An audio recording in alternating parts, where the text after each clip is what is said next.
ആദ്യമായി തന്നെ ഈ തിരുവൾത്താരയിൽ വരുവാനും അമ്മയുടെ പ്രത്യക്ഷീകരണത്തിൻ്റെ സ്ഥിരം സാക്ഷികളാക്കി എന്നെ എൻ്റെ കുടുംബത്തെയും ഉയർത്തിയതിന് 1000 നന്ദി പറയുന്നു. എൻ്റെ പേര് അലീന ഷാജു, ഇതെൻ്റെ മമ്മി ജാനി ഷാജു. ഞങ്ങൾ വരുന്നത് മയൽത്തമാത ക്നാനായ ചർച്ച് ബൈസൺ വാലി ഇടുക്കിയിൽ നിന്നാണ്. ഞാൻ ആദ്യമായി ഉടമ്പടി എടുക്കുന്നത് 2024 ജാനുവരി 2. ഞാൻ +2 കഴിഞ്ഞിട്ട് ജർമ്മൻ പഠിക്കാൻ പോവുകയായിരുന്നു. B2ൻ്റെ കോഴ്സെല്ലാം കഴിഞ്ഞ് B2ന് ഡേറ്റ് എടുക്കണം. അപ്പോൾ എല്ലാവർക്കും അറിയാവുന്ന പോലെ തന്നെ B2ൻ്റെ ഡേറ്റ് എടുക്കാൻ ഭയങ്കര പാടാണ്. പക്ഷേ എന്നാലും അവിടെ തൊട്ട് മാതാവ് എൻ്റെ കൂട്ടത്തിൽ എപ്പോഴും ഉണ്ടായിരുന്നു. ഞാൻ ഡേറ്റ് എടുക്കാൻ വേണ്ടി ഏജൻറ്റിന് ഡീറ്റെയിൽസ് എല്ലാം പറഞ്ഞ് ചോദിച്ചു കഴിഞ്ഞപ്പം എനിക്ക് പെട്ടെന്ന് തന്നെ ആദ്യമായി തന്നെ എനിക്ക് 2 മൊഡ്യൂളിന് ഡേറ്റ് കിട്ടി. അതിന് ഞാൻ എക്സാമിന് ഡേറ്റ് എടുത്തു കഴിഞ്ഞ് എനിക്ക് ഹോൾ ടിക്കറ്റ് കിട്ടിക്കഴിഞ്ഞ് ഞാൻ ജോസഫ് അച്ഛൻ്റെ അടുത്ത് വന്ന് കൈവെപ്പ് ശുശ്രൂഷ വാങ്ങിച്ച് ലോക്കറ്റൊക്കെ തന്നു. അപ്പോൾ എല്ലാം അച്ഛൻ പോയി രക്ഷപ്പെട്ടു പോകും മോളെ എന്ന് പറഞ്ഞ് എന്നെ വിട്ടു. അങ്ങനെ ഞാൻ അച്ഛൻ്റെ അടുത്തുനിന്ന് അനുഗ്രഹങ്ങളെല്ലാം വാങ്ങിച്ച് കാശുരൂപമായിട്ട് ഞാൻ എക്സാമിന് പോയി. ഞാൻ നേർച്ച വസ്തുക്കളെല്ലാം ഉപയോഗിച്ചുകൊണ്ടാണ് പോയത്.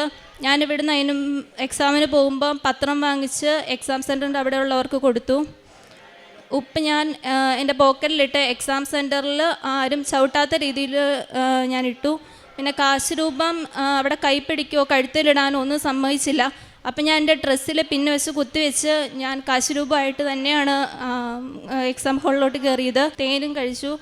അങ്ങനെ എക്സാമിൻ്റെ ടൈമിൽ എനിക്ക് മാതാവ് ഓരോ ആൻസറും പറഞ്ഞുകൊണ്ടിരിക്കുമായിരുന്നു. എനിക്ക് നന്നായിട്ട് ഫീൽ ചെയ്യാനറിയായിരുന്നു.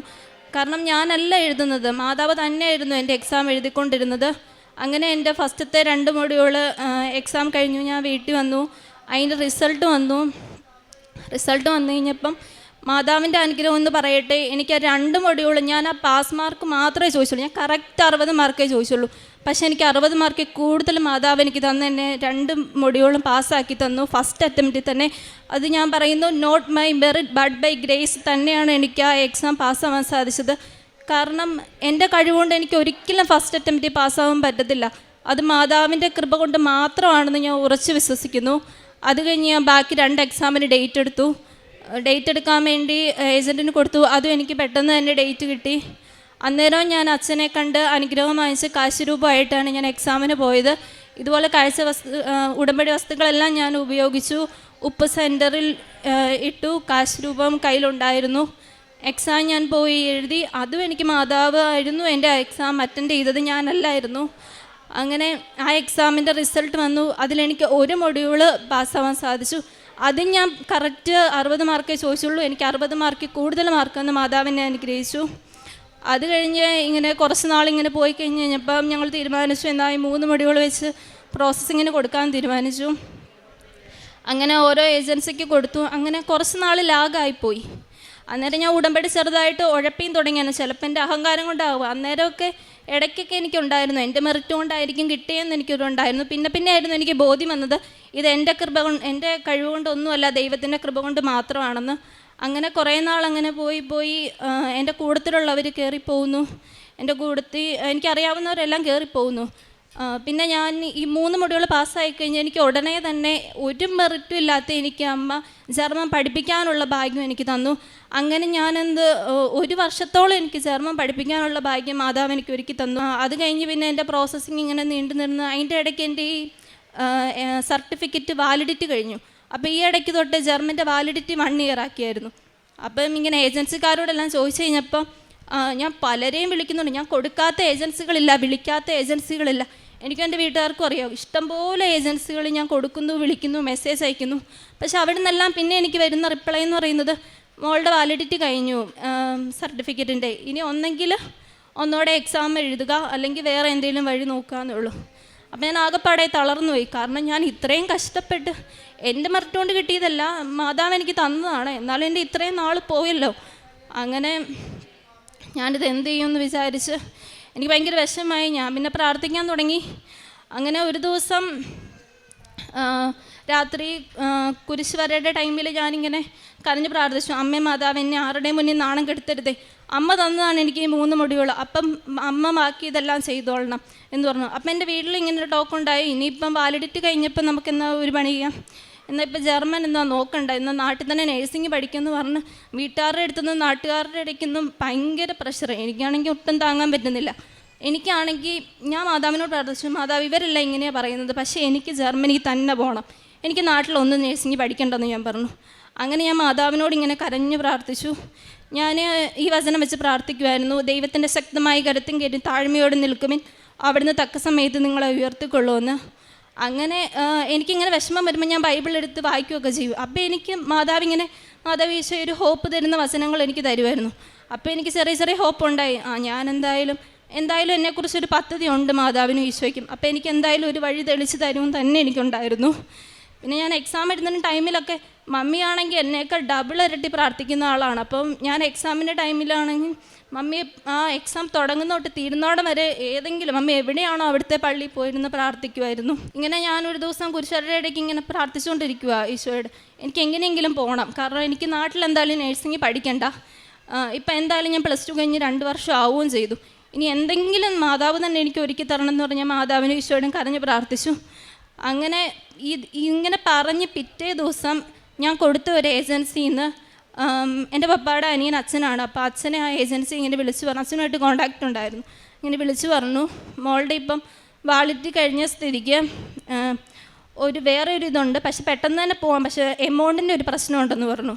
അങ്ങനെ എമൗണ്ട് ഓക്കെ ആണെങ്കിൽ നമുക്ക് ആ വഴി നോക്കാം, മോൾക്ക് പെട്ടെന്ന് തന്നെ ഈ ജാനുവരിയിൽ തന്നെ ജർമ്മനിക്ക് പോകാമെന്ന് പറഞ്ഞ് ഡിസംബറിലാണ് അവർ വിളിക്കുന്നത്, ഈ കഴിഞ്ഞ മാസം. അപ്പോൾ സംസാരിച്ച് കഴിഞ്ഞ് വെച്ചു, വീട്ടുകാരെല്ലാം കൂടെ തീരുമാനിച്ച് കഴിഞ്ഞപ്പോൾ പറഞ്ഞു എന്നാൽ പിന്നെ നമുക്ക് ആ വഴി തന്നെ നോക്കാമെന്ന് പറഞ്ഞു. അപ്പോൾ എമൗണ്ട് ഞാൻ പറഞ്ഞല്ലോ നല്ലൊരു ഹ്യൂജ് എമൗണ്ട് ആയിരുന്നു നമ്മൾ കൊടുക്കേണ്ടത്. അപ്പോൾ എൻ്റെ ഒരു ഫാമിലി എന്ന് പറയുന്നത് അത്ര എമൗണ്ട് പറയുമ്പോൾ പെട്ടെന്ന് അങ്ങനെ അക്സെപ്റ്റ് ചെയ്യാൻ പറ്റില്ല, അത് അത്ര എടുക്കില്ല എൻ്റെ ഫാമിലി, അത്ര എമൗണ്ട് ഇല്ല ഞങ്ങൾക്ക്.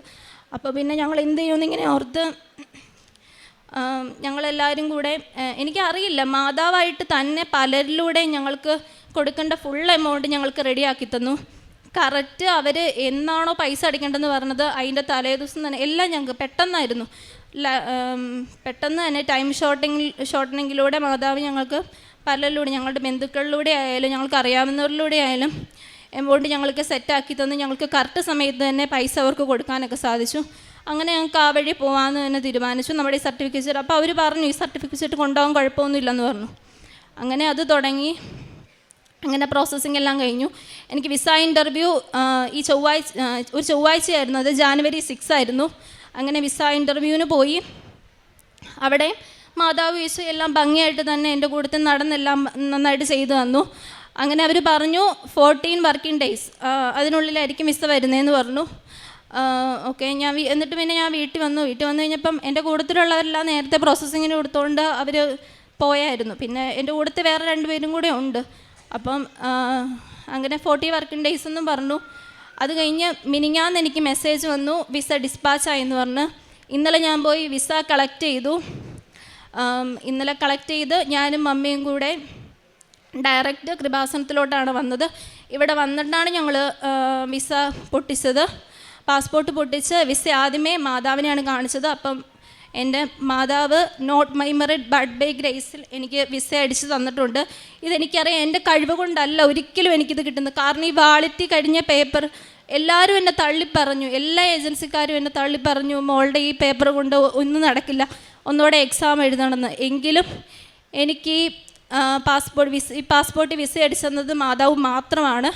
എൻ്റെ മെറിറ്റ് കൊണ്ട് ഒന്നുമല്ലെന്ന് ഞാൻ വിശ്വസിക്കുന്നു. അങ്ങനെ ഞാൻ ഈ വരുന്ന തിങ്കളാഴ്ച ജർമ്മനിക്ക് പോവുകയാണ്. പിന്നെ ജപമാല റാലിക്ക് ഞങ്ങൾക്ക് പങ്കെടുക്കാൻ സാധിച്ചു. അപ്പം ഞങ്ങളിങ്ങനെ ഒരു ഏജൻസിക്ക് കുറച്ച് ഫണ്ട് കൊടുത്തായിരുന്നു. അപ്പോൾ അവിടെ നടക്കത്തില്ലെന്ന് അവർ പറഞ്ഞപ്പം ഞങ്ങളിന്ന് റീഫണ്ട് ചോദിച്ചു. അപ്പം അങ്ങനെ ഈ മാസത്തെ ഈ 2025 ജപമാല റാലി കഴിഞ്ഞ് ഞങ്ങൾ വീട്ടിൽ വന്നു കഴിഞ്ഞ് രാത്രി തന്നെ ആണ് അവർ റീഫണ്ട് എൻ്റെ അക്കൗണ്ടിലോട്ട് ഇട്ടത്. അങ്ങനെ ഒരു വലിയൊരു അനുഗ്രഹം മാതാവ് ഞങ്ങൾക്ക് തന്നു. പിന്നെ കാരുണ്യ പ്രവർത്തികളായിട്ട് ചെയ്യുന്നത്, ഞാൻ ജർമ്മൻ പഠിപ്പിക്കുന്നുണ്ടായിരുന്നു. ഇപ്പം എനിക്ക് അതിൽ നിന്ന് കിട്ടുന്ന സാലറി കൊണ്ട് ഞാൻ എല്ലാ മാസവും മമ്മി കൃപാസനത്തിൽ ഞാൻ പറ്റുന്ന മാസങ്ങളിൽ വരും. അപ്പം ഞാൻ പത്രം കൊടുക്കാനുള്ള പൈസ മമ്മിക്ക് അയക്കും. മമ്മിയുടെ കയ്യിൽ നിന്ന് ഞാൻ പത്രം വാങ്ങിച്ച് ഞാൻ എവിടെയാണോ അവിടെയുള്ളവർക്ക്, ഓട്ടോ സ്റ്റാൻഡിലുള്ളവർക്ക്, ഇങ്ങനെ കാണുന്നവർക്കല്ല വഴിയിലുള്ളവർക്ക്, അങ്ങനെ പലർക്കും ഞാൻ എല്ലാ മാസവും പത്രം കൊടുക്കാറുണ്ട്. പിന്നെ എൻ്റെ ഫ്രണ്ട്സിനും അല്ലാണ്ട് എൻ്റെ വീടിൻ്റെ അടുത്തുള്ളവർക്കൊക്കെ രോഗികളായിരിക്കുന്നവർക്ക് മെഡിസിനും അതിനൊക്കെയുള്ള ഫണ്ടൊക്കെ കൊടുക്കാറുണ്ട്. പിന്നെ ഞാൻ ഹോസ്റ്റലിലായിരുന്ന ടൈമിൽ ഞാനും എൻ്റെ കൂട്ടത്തിൽ ഉടമ്പടി എടുത്തവരും ആദ്യ വെള്ളിയാഴ്ചകളിൽ പള്ളികളുടെ അവിടെ ഇങ്ങനെ കുറേ പേരിരിക്കും. അപ്പോൾ അവർക്ക് ഫുഡ് വാങ്ങിച്ചു കൊടുക്കാനും പൈസ കൊടുക്കാനൊക്കെ പോയിട്ടുണ്ട്. ഇനി മമ്മി എനിക്ക് വേണ്ടി കുറച്ച് കാരുണ്യപ്രവൃത്തികൾ ചെയ്തിട്ടുണ്ട്, അത് മമ്മി പറയും. ദൈവതിരുനാമത്തിൽ മഹത്വമുണ്ടായിരിക്കട്ടെ. എൻ്റെ മകൾക്ക് വേണ്ടി പൈസയ്ക്ക് ആവശ്യം വന്നപ്പോൾ ഞാൻ മാതാവിനോട് പള്ളിയിൽ ചെന്ന് പറഞ്ഞു, അമ്മേ, ഞാനും എൻ്റെ ഭർത്താവും ആരുടെയും മുന്നിൽ കൈനീട്ടാൻ പോകുകയില്ല. ഞാൻ 4 വർഷമായി ഇവിടെ വന്ന് ഉടമ്പടി എടുത്ത്. ഇതിന് മുമ്പ് ഞാൻ ഉടമ്പടി പറഞ്ഞിട്ടുണ്ട്. ഈ 3 സർട്ടിഫിക്കറ്റും ഞാൻ എന്ന് വരുമ്പോഴെല്ലാം ഈ തിരുനടയിൽ അമ്മയുടെ അടുത്ത് വെക്കും. അമ്മ, ഈ സർട്ടിഫിക്കറ്റ് വെച്ച് എൻ്റെ കുഞ്ഞിനെ ജർമ്മനിയിൽ എത്തിക്കണം, നേഴ്സിംഗ് പഠിപ്പിക്കണം. കരഞ്ഞ് ഞാൻ പ്രാർത്ഥിക്കും. 1 കെട്ടിന് പകരം ഞാൻ 8 കെട്ട് പത്രം മേടിച്ചുകൊണ്ട് ഞാൻ പല ജില്ലകളിൽ കൊടുക്കും. ഇടുക്കി ജില്ല, കോട്ടയം ജില്ല, എറണാകുളം ജില്ല, ആലപ്പുഴ ജില്ലകളിൽ കൂടി കൊടുത്ത്, പിന്നെ ഞാൻ കാരുണ്യ പ്രവൃത്തികളായിട്ട് കിട്ടുന്ന ശമ്പളക്കൂട്ട് പാവങ്ങൾക്ക് മരുന്ന് വാങ്ങാൻ കൊടുക്കും. പിന്നെ ഞാൻ ചിന്തിച്ചു, ഒരാൾക്ക് വയറ് നിറയാൻ 1 പൊതുകെടുത്താൽ ഒരാളുടെ അല്ല വയറ് നിറയുള്ളൂ. ഈ മാസം വരെ ഞാൻ ഒരു കുടുംബത്തിന് 5 കിലോ അരി വെച്ച്, എൻ്റെ കഴിവ് കൊണ്ടല്ല, മാതാവിൻ്റെ കൃപ കൊണ്ട് മാത്രം പാവപ്പെട്ട കുടുംബത്തിന് 5 കിലോ അരി വെച്ച് ഞാൻ കൊടുക്കും. പിന്നെ ഞാൻ മാതാവിനോട് പറഞ്ഞു, കുഞ്ഞിൻ്റെ എക്സാമിൻ്റെ ഇൻ്റർവ്യൂ എക്സാമിൻ്റെ സമയത്ത് ഞാൻ ഞങ്ങളുടെ പള്ളിയിൽ പോയിരുന്നു, പ്രാർത്ഥിച്ചു, ഉപവാസം എടുത്ത് പ്രാർത്ഥിച്ചു. അമ്മ, എൻ്റെ കുഞ്ഞിന് വേണ്ടി ഈ കണ്ണുനീരും പ്രാർത്ഥനയും ഈ ഉപവാസത്തിന് എന്തേലും വില കൽപ്പിക്കുന്നുണ്ടെങ്കിൽ അമ്മ എൻ്റെ കുഞ്ഞിനെ MSCയിൽ നിൽക്കണം, എമിഗ്രേഷൻ ഓഫീസറായിട്ട് നിൽക്കണം, സ്റ്റാമ്പ് ചെയ്ത് വിസ അപ്രൂവ് ചെയ്ത് എൻ്റെ കുഞ്ഞിന് തരണം. ഞാൻ പറഞ്ഞു, അമ്മ 10 ദിവസത്തിനിപ്പുറം തരണം എന്ന് പറഞ്ഞു. പക്ഷേ 15 ദിവസം എന്ന് പറഞ്ഞിട്ട് 6ാമത്തെ ദിവസം അമ്മ എൻ്റെ കുഞ്ഞിന് വിസ അപ്രൂവ് ആയെന്നും പറഞ്ഞ് എൻ്റെ മോൾക്ക് അയച്ചു തന്നു. അമ്മയ്ക്ക് 1000 നന്ദി. അമ്മയ്ക്കും തിരുക്കുമാരനും 1000 നന്ദി. പുറപ്പാട് 33:17 കർത്താവ് മോശയോട് പറഞ്ഞു, നീ ആവശ്യപ്പെട്ട ഈ കാര്യം ഞാൻ ചെയ്യും. എന്തെന്നാൽ നീ എൻ്റെ പ്രീതി നേടിയിരിക്കുന്നു, നിന്നെ എനിക്ക് നന്നായി അറിയാം. അലീന എന്ന ഈ മകൾ തൻ്റെ ജർമ്മൻ ഭാഷാ പഠനവും അതിൻ്റെ പരീക്ഷകൾക്ക് അമ്മ വഴി ലഭിച്ച സവിശേഷമായ സംരക്ഷണവും ജർമ്മനിലേക്ക് പോകുവാനുള്ള പ്രോസസ്സ് കാലഘട്ടത്തിൽ അമ്മ മാതാവ് സവിശേഷമായി നയിച്ചതും പ്രതിസന്ധി വന്നപ്പോഴെല്ലാം പ്രത്യേകമാം വിധം അമ്മ കരുതി സാമ്പത്തിക മേഖലകളെ പലതരത്തിൽ ബലപ്പെടുത്തി മകൾക്ക് വിദേശത്തേക്ക് പോകുവാനുള്ള വഴി തുറന്നു കൊടുത്തതിൻ്റെ സന്തോഷമാണ് ഈ അൾത്താരയിൽ സാക്ഷ്യപ്പെടുത്തുന്നത്.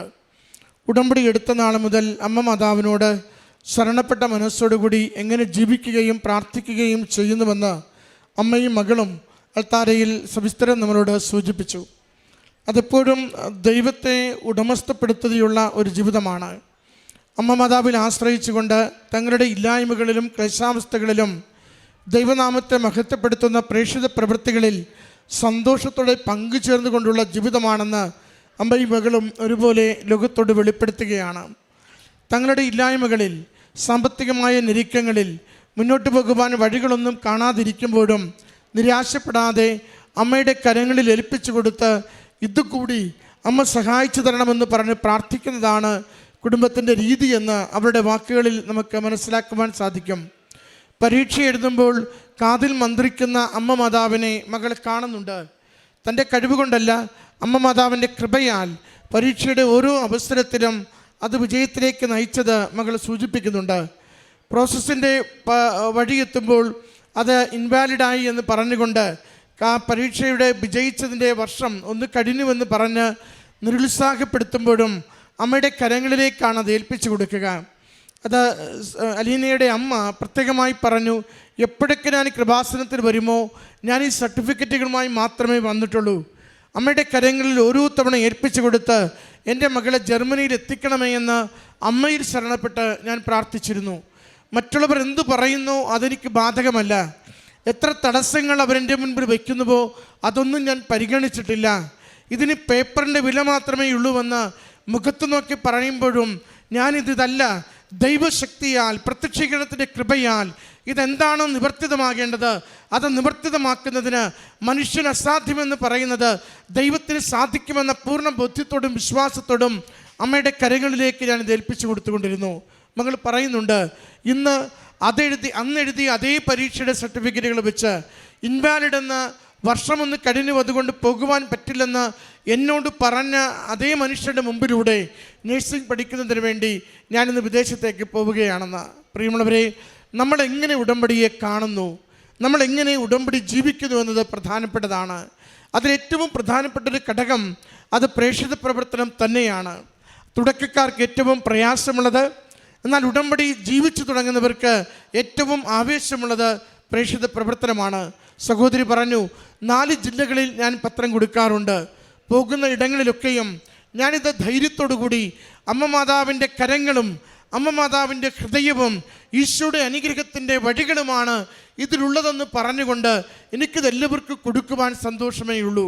അത് ദൈവം ആപത്ത് കാലത്ത് ഓരോരുത്തരെയും എങ്ങനെ വഴി നടത്തുകയും കരം പിടിക്കുകയും സ്നേഹത്തിൻ്റെയും വിശുദ്ധിയുടെയും നന്മയുടെയും വഴികളിലേക്ക് ഓരോരുത്തരെ ചേർത്ത് നിർത്തിയെന്ന് അടയാളപ്പെടുത്തുന്നതാണ് ഓരോ സാക്ഷ്യവും. അതുകൊണ്ട് തന്നെ ദൈവത്തിൻ്റെ ശക്തമായ പ്രവൃത്തികളെ ലോകത്തിന് കൈമാറുവാൻ എനിക്കെന്നും സന്തോഷമേ ഉള്ളൂ.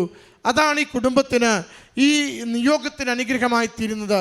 ദൂരെ നിന്നാണ് വരുന്നതെങ്കിലും 8 കെട്ട് പത്രം വാങ്ങി സന്തോഷത്തോടെ ഇത് കൈമാറിക്കൊടുത്തുകൊണ്ട് ദൈവം എനിക്ക് വേണ്ടി വലിയ കാര്യങ്ങൾ പ്രവർത്തിക്കും. ഞാൻ കാരുണ്യ പ്രവൃത്തികൾ സന്തോഷത്തോടെ ചെയ്യുമ്പോൾ എൻ്റെ ഇല്ലായ്മയിൽ എൻ്റെ ആവശ്യ നേരത്തിൻ്റെ തമ്പുരാൻ എനിക്കായി കരം തുറക്കുന്നവരെ എൻ്റെ കൺമുൻപിൽ കൊണ്ടുവരും. ഞങ്ങൾ ആരുടെ മുമ്പിലും കരം നീട്ടുന്നില്ലെങ്കിലും ദൈവം അത് ഞങ്ങൾക്കായി ഒരുക്കിത്തരുമെന്ന ആ ഒരു ഉറച്ച ശരണവും ബുദ്ധിവുമാണ് ഈ കുടുംബം ഈ അൾത്താരയിരുന്ന് സന്തോഷത്തോടെ അമ്മ മാതാവിൻ്റെ ഉടമ്പടി ജീവിതം ഞങ്ങൾക്ക് അനുഗ്രഹമായി എന്നേറ്റു പറയുന്നത്. പ്രിയമുള്ളവരെ, പൂർണ്ണമായി ജീവിതത്തിൻ്റെ വിഷയങ്ങളെ അമ്മയുടെ കരങ്ങളിലേക്ക് ഏൽപ്പിച്ചു കൊടുക്കാം. നാം നമ്മുടെ കൺമുമ്പിൽ കാണുന്ന തടസ്സങ്ങളെന്തോ തടസ്സങ്ങളെ നീക്കുവാൻ കഴിവുള്ള കർത്താവാണ് കൂടെയുള്ളതെന്ന ബോധ്യത്തോടുകൂടി ജീവിത വിഷയങ്ങളെ ഏൽപ്പിച്ചു കൊടുക്കുക. നാം ഇന്ന് തകർന്നടിഞ്ഞിരിക്കുന്ന സങ്കടമെന്തോ ആ സങ്കടത്തിനെ സന്തോഷമാക്കുവാനും ജീവിതത്തെ സുരക്ഷിതമാക്കുവാനും പ്രശ്നങ്ങളെ പരിഹരിക്കുവാനും കഴിവുള്ള ഈശോയും അതിന് നിർദ്ദേശം കൊടുക്കുവാൻ ശക്തിയുള്ള രമ്മയുമാണ് കൂടെയുള്ളതെന്ന ബോധ്യത്തോടുകൂടി നമ്മുടെ വിഷയങ്ങളെ ഈ തിരുവൾത്താരയിൽ അമ്മയുടെ ഉടമ്പടിയിൽ നമുക്ക് ഏൽപ്പിച്ചു കൊടുക്കാം. ആരെന്നെ തേടി വരുന്നുവോ ആരെയും ഞാൻ നിരാശരായി കൈവിടുകയില്ല, തിരിച്ചയക്കുകയില്ല. എൻ്റെ ശക്തമായ പ്രവൃത്തികളുടെ സാക്ഷ്യവുമായി അവർ മടങ്ങി വരും വിധം ഞാൻ അവരുടെ ജീവിതത്തെ കണ്ടുകൊണ്ടിരിക്കും, അനുഗ്രഹിക്കും. കർത്താവിൻ്റെ വചനം അതൊരിക്കലും പാടല്ല, അത് നമ്മുടെ ജീവിതത്തെ പണിയുന്നതാണ്. അതുകൊണ്ട് ഈ കുടുംബത്തിൽ ലഭിച്ച ഈ അനുഗ്രഹത്തിന് അമ്മയ്ക്കും ഈശോയ്ക്കും നന്ദി പറഞ്ഞ് നമ്മളെ പ്രത്യക്ഷീകരണത്തിൻ്റെ സാക്ഷികളായി ഇന്നായിരിക്കുന്ന ജീവിത വിഷയങ്ങളിൽ നിന്ന് കരകയറ്റണമേ എന്ന് പ്രാർത്ഥിച്ചുകൊണ്ട് കരങ്ങളടിച്ച് ഈ സാക്ഷ്യം നമുക്ക് സമർപ്പിക്കാം. അത്യപൂർവ ദൈവാനുഭവങ്ങൾ ഇനി നിങ്ങൾക്കും സ്വന്തം.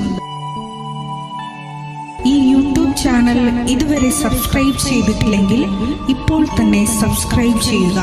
ഈ വീഡിയോ ഇപ്പോൾ തന്നെ നിങ്ങളുടെ സുഹൃത്തുക്കൾക്ക് ഷെയർ ചെയ്തുകൊണ്ട് കർത്താവിൻ്റെ പ്രേക്ഷിതരാകുക.